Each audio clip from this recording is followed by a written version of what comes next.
Welcome to this lecture. In this lecture, we will discuss about assignment solution of week 5 of subject antenna of NPTEL MOOC online course. Name of the topic is microstrip antenna. So in this video, we will discuss about some MCQ and example related with microstrip antenna, especially rectangle microstrip antenna and circular microstrip antenna. So let's start. Question number 1. The desirable substrate parameter to design a microstrip antenna are. Okay, so if you want to design a good microstrip antenna, then we have to take care about the dielectric constant as well as substrate thickness. So this substrate thickness is directly proportional to the bandwidth of the microstrip antenna. If large substrate thickness is there, then we achieve high bandwidth. Okay, so thickness is proportional to the bandwidth. So large thickness, that means large bandwidth, and that we want in any antenna to have. Okay, so we want large substrate thickness, and for large substrate thickness we want small dielectric constant, because dielectric constant is inversely proportional to the bandwidth of the antenna.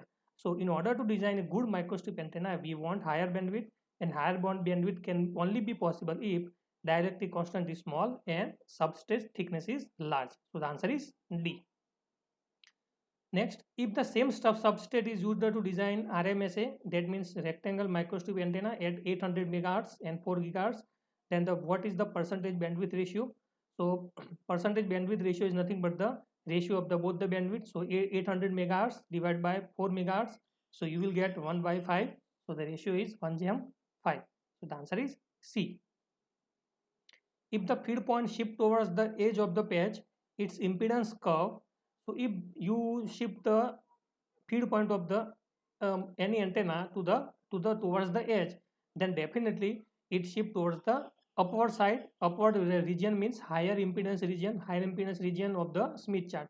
So the answer is B. Shift towards higher impedance region. So the answer is B. If width of the rectangle microstrip antenna increases, then what? As I have discussed in the first MCQ, that if width or substrate thickness is increasing, then definitely bandwidth will be increased. If bandwidth increase, then gain is also increased, and if gain increase and bandwidth increase, then resonant frequency is decreased. So the A, B, C all are correct. So the answer is D. Bandwidth increase, gain increase, and frequency decrease. So the answer is D. Now we are moving towards the design of rectangle microstrip antenna. So rectangle microstrip antenna is given. Operating frequency is 900 megahertz. Substrate dielectric constant epsilon r, h, and tan delta is given. Now we have to find out the length and width of the RMSA. So now in order to find the width of the RMSA, this is the equation. Width is equal to C divided by 2f0 square root of epsilon r plus 1 divided by 2. So C is nothing but velocity of light. F0, that is given 900 megahertz, but epsilon r is not given. So how to find epsilon r? So epsilon r can be found by this equation. Epsilon r plus 1 divided by 2 plus epsilon r minus 1 divided by 2 plus 1 plus tan h by w raised to minus 1 by 2. Okay, so epsilon r is given 2.2. So put epsilon r, f0 and c in this equation, we will find the value of width. So if you find, then it will come as a 13.2 centimeter. Okay, so A and C both are 13.2 centimeter width. Now width is, we have find how to find the length of the RMSA. So this is the equation for length. LE is equal to L plus 2 delta L. Okay, so we have to find the L length. So we have to find LE and delta L. So what is the equation of LE? So LE is equal to L plus 2 delta L, that is equal to C divided by 2f0 square root of epsilon E. Okay, so now we have to find the value of epsilon E. So epsilon E can be found by this equation. Okay, so height is given to you 1.6 millimeter. Width you have already calculated. Epsilon R is given to you 2.2. Find out the value of epsilon E. Put value of epsilon E in this equation. You will find the value of LE, and LE is given. Now what is delta L? Delta L is equal to height divided by square root of epsilon E. So height is given, epsilon E you have find by this equation. Put all this value in delta L. So finally calculate L. L is equal to LE minus 2 delta L. So that will your length of the RMSA, and if you calculate, then length will be found as 11.1 centimeter. So the answer is C. Okay, just we have to put all this value in this all the equation. Okay. Now the same example and the sub example is asked. The data is same. Approximate feed point location. Okay, you have to find out the feed point location. So for rectangle microstrip antenna, the feed point location is in between L by 6 to L by 4. Okay, so L you have calculated in this previous example. What is value of L? It is 11.1 centimeter. So 11.1 divided by 6 to 11.1 divided by 4. So which value is lies between this range? So the answer is D, 2.4. So 2.4 lies between this range. Okay, so the answer is D. What is the ground plane length and width? So ground plane length is given by LG and that is equal to L plus 12H. So L length you have already calculated in first part of them this example. H is given, is also given. So find out the ground plane length as well as width, W plus 12H.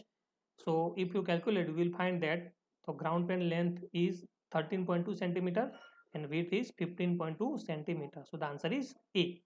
What is the approximate gain of this antenna? So always remember that microstrip antenna or say rectangle microstrip antenna have gain which is equal to always between 6 to 8 dB. Okay, so the answer is 8.5 dB. Okay, so here it is mistaken. Answer is not B, answer is C because always gain is between 8 to 10 dB. So this is the answer. So answer is 8.5 dB. Okay, so answer is C, not B. Circular microstrip antenna is given. We have to design for WiMAX operation, that is 5.725 gigahertz to 5.875 gigahertz. Substrate parameter are given. Find out for large ground plane what is the patch radius. Okay, so this is the equation of resonance frequency of the circular MSA. F0 is equal to 8.791 divided by A plus H divided by epsilon R multiplied by epsilon E, square root of epsilon E. Both are in F square root. So A is the pitch radius that we have to find. F0 is given to you. Now here frequency range is given. Okay, so how to find out the F0? F0 is nothing but the cutoff frequency. So this frequency plus this frequency divided by 2. Okay, so if you find, then it will give you F0. A we have to find. H is given to you 1.6 millimeter. Epsilon R is also given to you 2.3. Epsilon E is not given, so you have to find out epsilon E. Okay, but here this is the equation of epsilon E. Height is given but width is not given. So generally epsilon E is taken is less than epsilon R. So epsilon R is 2.3, then epsilon E must be equal to 2.2. You can directly take epsilon E is equal to 2.2. So now put F0, H, epsilon R, epsilon E and then find out value of A. You will get answer B, 9.2 millimeter. Okay, so the answer is B. What is the feed point location? So for circular MSA, the feed point location is between 0.3A to 0.5A. Okay, so A you have already calculated in the previous example, 9.2 millimeter. So 9.2 multiplied by 0.3 to 9.2 multiplied by 0.5. Which value lies between this range? So definitely 3.1 millimeter lies between this range. So the answer is C. Okay. A suspended rectangle microstrip antenna has length and width is given to you. Epsilon R, H and tan delta is given to you. Air gap is also known as delta, that is equal to 1 centimeter. What is the effective dielectric constant? So for suspended rectangle microstrip antenna, effective dielectric constant equation is given by this equation. Epsilon R height plus delta divided by epsilon R delta plus height. So epsilon R is given to you 4.4. Height is given to you. What is height? 0.159 centimeter. Delta is nothing but the air gap is 1 centimeter. Put all this value, you will get answer is 1.12 as a dielectric constant. Now what is the approximate resonance frequency? So approximate resonance frequency is given by this equation. LE is equal to L plus 2 delta L and that is equal to C divided by 2F0 square root of epsilon E. Okay, so for that you have to find out the value of delta L and LE. Okay, so what is value of delta L? So delta L is equal to 0.8 multiplied by H plus delta divided by square root of epsilon E. So H and delta is given to you. Epsilon E is also given. Epsilon R is 4.4. So epsilon E is 4.3 and 0.8 multiply it, then you will get delta L. Put value of delta L over here. So C divided by 2F0 square root of epsilon E. Okay. So what is LE? L is equal to C divided by 2F0 epsilon E. So now you have value of L, you have value of delta L also. Put this value and find out the equation of F0. So what is F0? If you calculate, then you will find that it is comes at 1.4 gigahertz. So this is the answer. Okay. So what is LE? LE is equal to height divided by square root of epsilon E. LE. So LE and delta L is given to you. Find out value of L, and L, that is equal to C divided by 2F0 square root of epsilon E. So in that case, this answer comes as a gigahertz. Okay. Next, approximate gain of this antenna. So generally this antenna gain lies between 8 to 10 dB. So only 9 dB is possible. So answer is C. Equilateral triangle MSA is designed to operate at 2.45 GHz for glass epoxy substrate epsilon r 4.4 H and 10 delta is given. Approximate antenna side length. So this is equilateral triangle MSA in which both all the sides are known as S. So you have to find the length of the side length, that is S. So what is the resonant frequency for equilateral triangle MSA? It is equal to 2C upon 3SE square root of epsilon E. C is the velocity of light.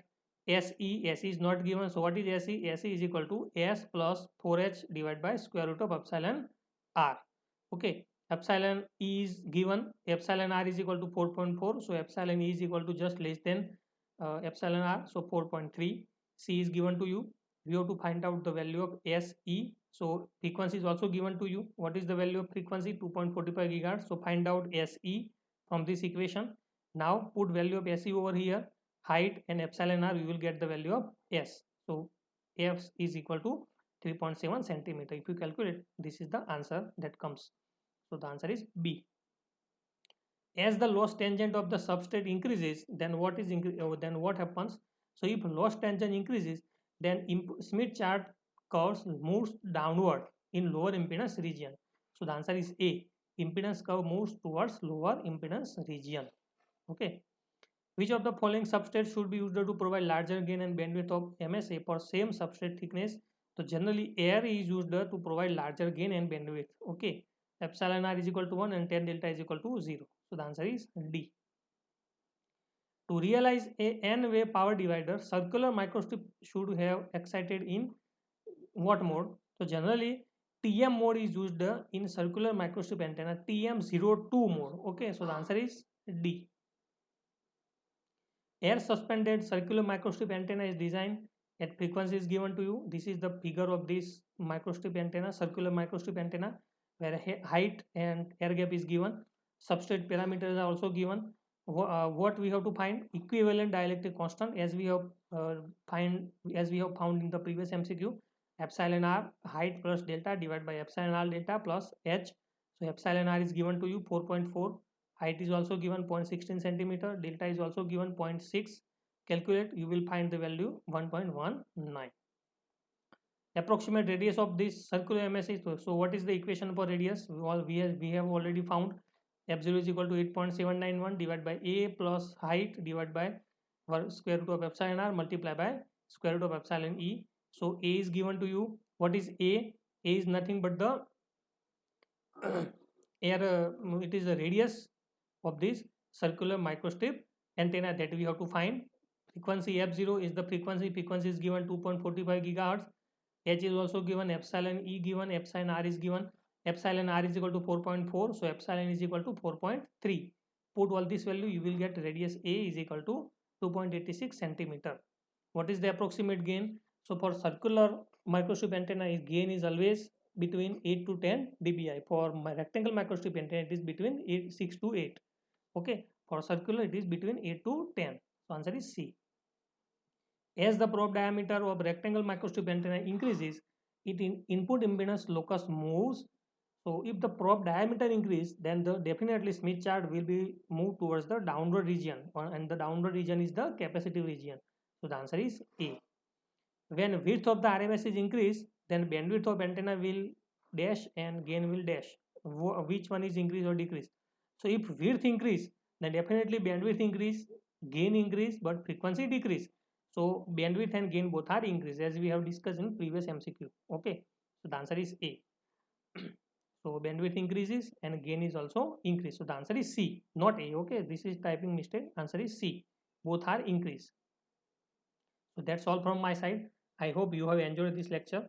In next lecture, we will discuss about assignment solution of week 6 of circular of microstrip antenna in antenna subject of NPTEL MOOC course. So in this lecture, we have almost covered all type of MCQ and examples of microstrip antenna, especially circular as well as rectangle. So we will meet to the next lecture or next video. So till then, be happy, be safe, be fearless, and keep faith in Almighty. Thank you very much.